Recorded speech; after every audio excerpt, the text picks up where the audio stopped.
When I just cut out most in like the time.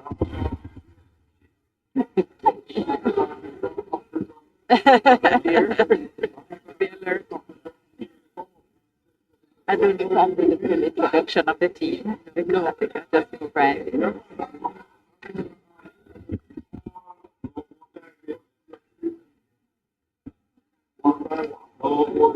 Sounds good. Let's go. Good day, sir. Good morning. How are you, sir?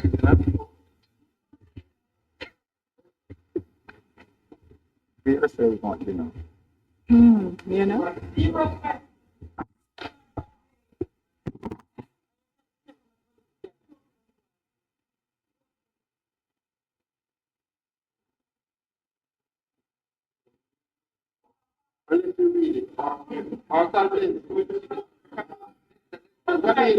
Come in.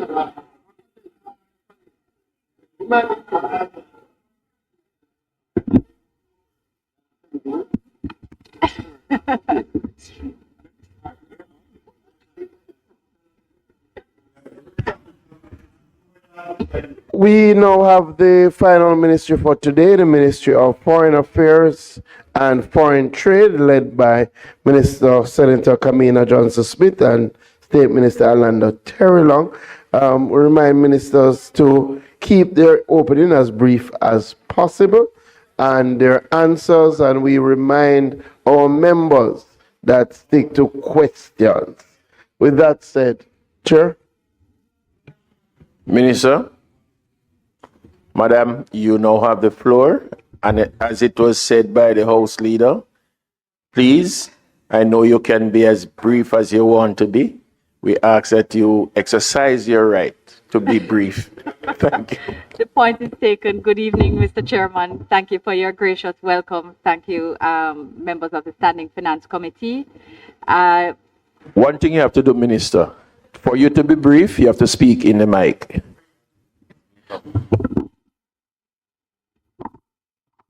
Thank you, Mr. Chairman, for your guidance. Just to briefly say that clearly we are living in a world which has changed very much even since the last time we were here, continues to be unpredictable, continues to be extremely dynamic and fraught with tensions and the increased frequency of outbreak of conflicts, war, and humanitarian crises. And in that context, the Ministry of Foreign Affairs and Foreign Trade does take very seriously the role of ensuring that we remain agile, that we remain responsive, that we are able to anticipate where possible, and that we practice a reasoned, pragmatic, and sufficiently grounded foreign policy that protects Jamaica's interests at all times. We do have several things under review, given where we are in the world. I think it's important to mention them. The National Foreign Trade Policy is under review together with its action plan, and we've reconstituted the National Foreign Trade Council, which together with the JAM trade mechanism will ensure that there's a wide consultative process around its promulgation. We are ensuring that we review our diplomatic missions overseas to ensure we are represented appropriately where we need to be. We're looking at the consular network, which is always under review, again, making sure we're appropriately represented overseas. And particularly importantly, we are reviewing the structure, size, and resourcing of our ministry, particularly with respect to consular services, which is the area that responds to Jamaicans in distress overseas. The structure of the ministry was never set up for the type of frequency and intensity of outbreaks which are occurring globally, and accordingly we have as a priority not only using technology to allow for ease of registration and identification of nationals overseas, but also looking at the resourcing that we have in place to address issues when they arise. So in that context, just highlighting those very few things and also commending the team for the extremely active and productive work that we undertook during the immediacy of the response to Melissa. Jamaica, through the ministry, secured not only in-kind contributions of significant value, but donations valued in excess of US $32.1 million, including cash of about $2.5 billion as well. And the ministry team was very much at the heart of facilitating not only the relationships that gave rise to the donations in many cases, but facilitating the formalities to allow them to be effected. So I want to commend the team publicly here and thank them for their support and open the floor for questions with your leave, Chair. Member Philip? Yes, thank you very much, Chair. Just a few questions. Firstly, Minister, it was announced today that the U.S. government has decided to reestablish bilateral relationship, diplomatic relationship with the Republic of Venezuela. And I am keen to understand where is Jamaica now. We did have an embassy down there. There is presence here, but none in Venezuela. Are we contemplating a similar? No, not at this time. We never broke diplomatic relations, and that was not the reason why we closed the mission. We were unable to pay staff. The circumstances in which they were engaged was challenging. We were unable to trade. So it was all cost and no input for the people of Jamaica. I'm not aware that those particular circumstances would have changed overnight. And while we take note of the development you have just mentioned, it certainly also was not a decision in our closure and therefore cannot be a decision for our reopening. Minister, there is turmoil in the Middle East. Right. We're aware that there was a problem with getting some of our West Indies cricketers after the World Cup lost to get back home. And there are students and other professionals, I am aware, who would wish the assistance of the government of Jamaica. Are you aware, and what other steps are we taking to assist them? So I understand that that Cricket West Indies is arranging a charter to move their team, and that those plans are underway subject to airspace permission and routing, both of which are very relevant at this point in time. We are deeply concerned with foreign nationals overseas, as we are for the nationals of the countries which are impacted, and several of which we have very positive relations with. We have engaged with them. The issues are mostly being managed by our High Commissioner Hall, who is accredited to India and also accredited to Qatar and the UAE. The biggest issue at hand has been identifying the persons who are overseas, because as you recognize, most travel and never register, never contact the government of Jamaica. They're gone to be employed privately. So far, only aware of one student. And beyond that, they're all professionals or working in different arena. And while there have been some questions about the ability to move, they're all aware that in many cases, airspace closure is the primary restriction. As you would well know, Member Paulwell, we do not have an airline. We do not have airlift. But where we seek to provide support is through engaging with our bilateral partners to see whether they have arrangements in place which may accommodate Jamaicans or whether they are aware of arrangements which we can utilize. We have engaged several partners in those discussions. You would have read in the press as well that many countries are not contemplating evacuation at all and are advising, in light of the distance, in light of the cost, in light of the number of people, they are advising them to continue to monitor commercial airspace and the flight availability in order to make their own arrangements should they wish to go. The point is also that movement is also difficult for Jamaicans because we require visas for some of the locations which are closest. And it's not like, for example, the Pakistanis who are able to drive across a land border. It's quite a different circumstance.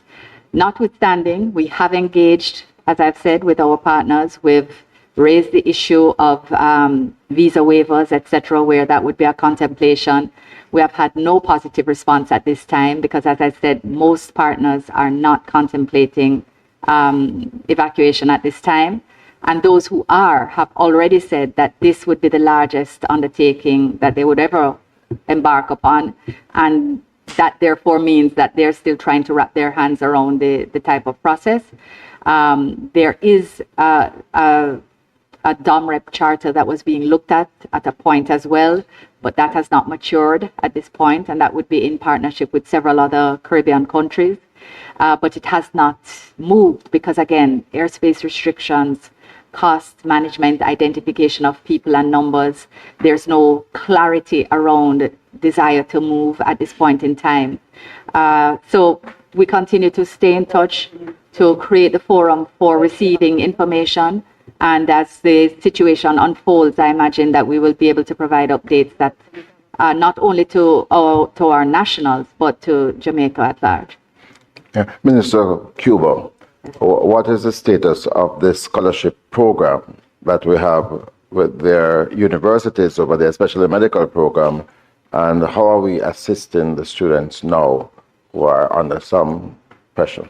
We have about 46 scholarship students that are there now, maybe 48, and they are at different stages of their studies, and they continue to have challenges like everyone who lives in Cuba at this point in time, including our staff and including the private students who are there. We have sought to, again, identify all the persons who are there, all the students. There are about 300 of them. Well, maybe less now because some have been leaving. Some don't tell us, and you hear, by the way, and some have told us, so we maybe should just estimate the numbers now. But their general concern has been how to ensure they continue their studies. They have not been asking about movement, about evacuation.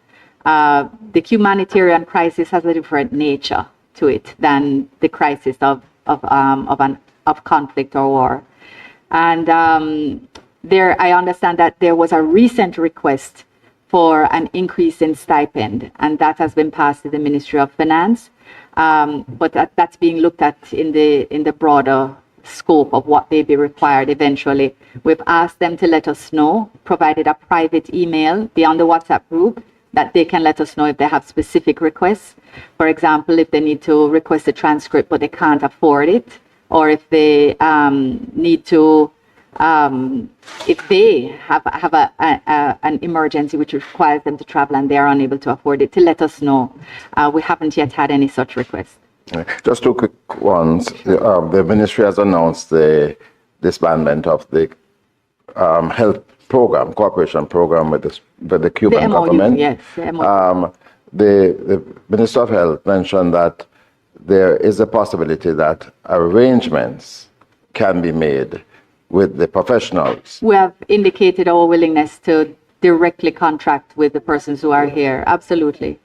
All right. So there is no prospect of the original agreement being restored with the Cuban government. I think the negotiations have, it's regrettable that we were unable to reach agreement on the most fundamental point.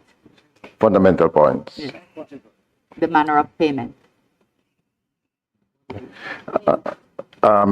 Minister, you just mentioned that 2.5 million US of cash came in through the Hurricane Melissa Relief Fund.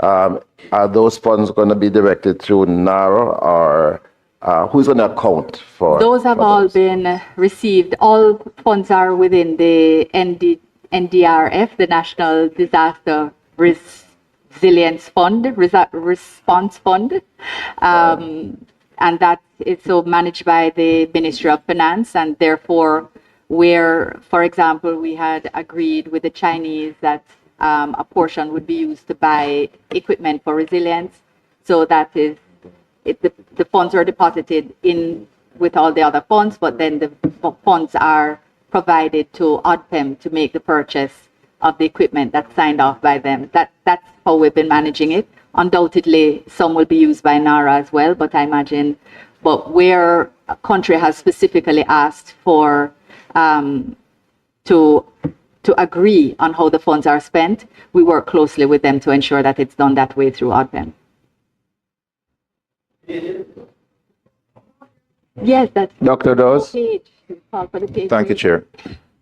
Minister, we have enjoyed this relationship with Cuba for 50 years under this practically the same terms of the MOU. Why the sudden urge to renegotiate the terms of the MOU? Did you get complaints from the Cubans working here about their working conditions? The agreement expired in 2023, and we've been trying to negotiate it since then, to renegotiate, to renew. There were things that were less problematic. There were issues that were easily solved. We're going to put up the eye program and the general medical program together in one document. Not going to have two anymore. We're going to look at the issue of the ability to celebrate Cuban national days here, etc. And things that were very easily solved. And then there were some which were not. And those issues are problematic under Jamaican law. They had not been reviewed historically. In the closer review, it was clear that they needed to change.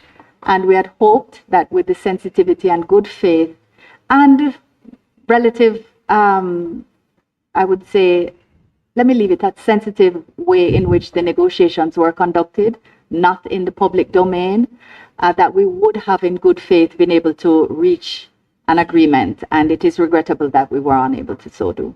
Minister, I'm reliably informed that you gave them a deal that they just could not accept.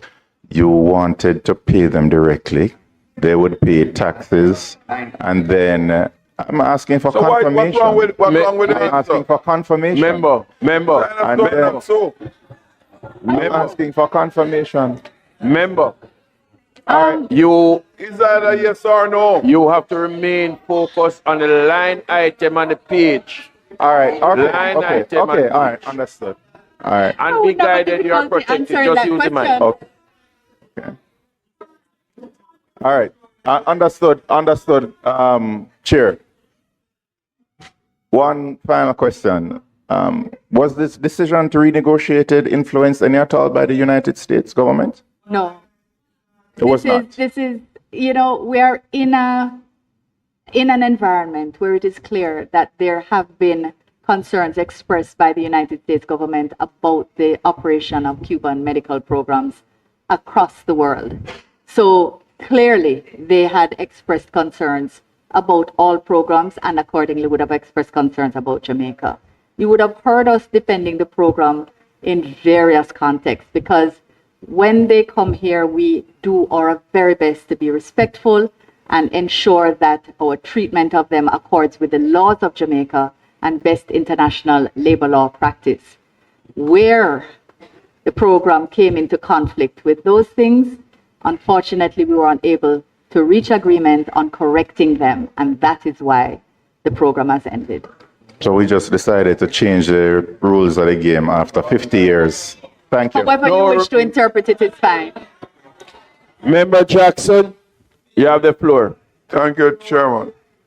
Well, one of my questions was asked by Member Dawes. Was there a third party country that Remember, influenced? My next question.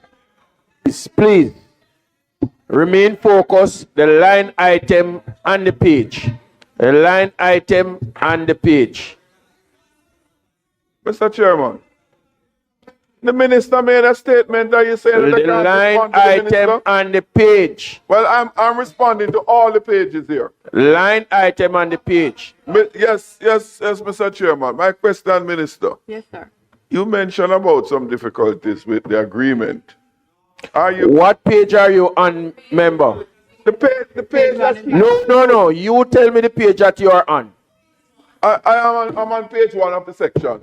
Minister, There's no such. listen and you'll hear issue the on item. question. Listen and you'll hear it.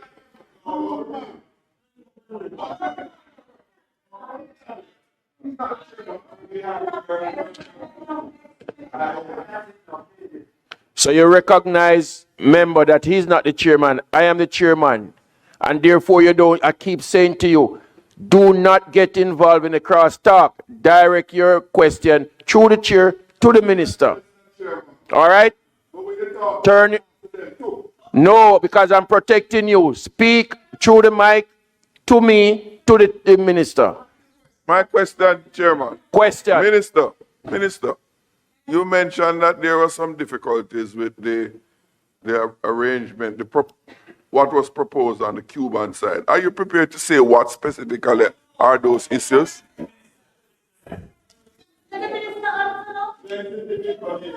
Minister, that is not a line item. That does not appear on a page. You do not have to answer. Let Please. the record reflect that you are denying the minister from responding. Ask a question that reflects on a line page, and she will answer. Minister, the standing orders don't prohibit me from asking that question, and I'm asking you. Yes, it does.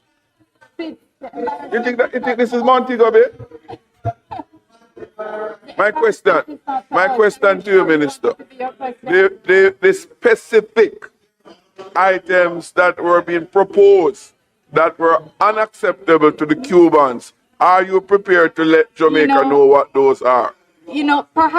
Perhaps at some point Well, it will be known, but it would usually. Minister, stop. Celebrate that. Stop. You ask a question, member. The minister proceed to answer, but you're having a cross up behind our back. What is it that you want? What is it that you want?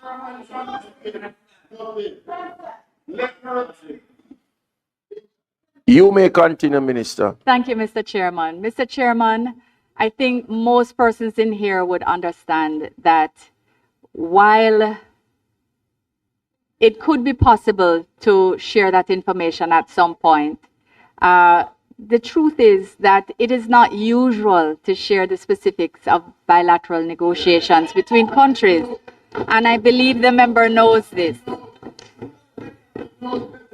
And in regard to the very same sensitivity that I alluded to earlier, is why the reason wasn't shared. But perhaps the information will emerge eventually.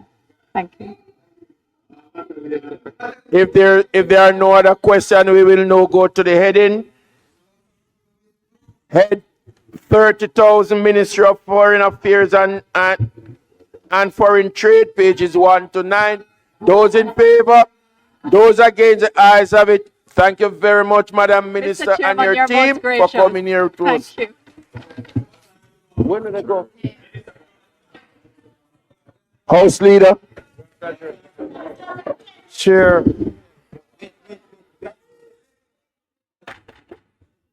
Chair, thank you. I now move for the suspension of the Standing Finance Committee until tomorrow, March 6, 2025 at 10 a.m. Again, 2026, sorry. Tomorrow, March 6, 2026 at 10 a.m. Tomorrow we will take the Ministries of Agriculture, Labor, Industry, Local Government, Education, Science, Culture, and Tourism. We do hope that we will be more efficient with time tomorrow. So, Chair, I ask for the suspension of the Standing Finance Committee until tomorrow at 10. The request is on the floor. Those in favor, those against, the ayes have it. Driver. I left my car until here. Okay. Thank you very much for having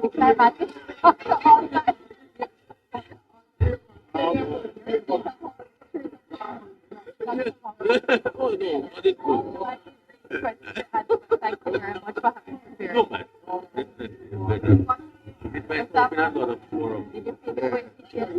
Okay, let me tell you. But I don't think that's rich. Have a good night. Good night. That's what I want to talk to you about, but tomorrow.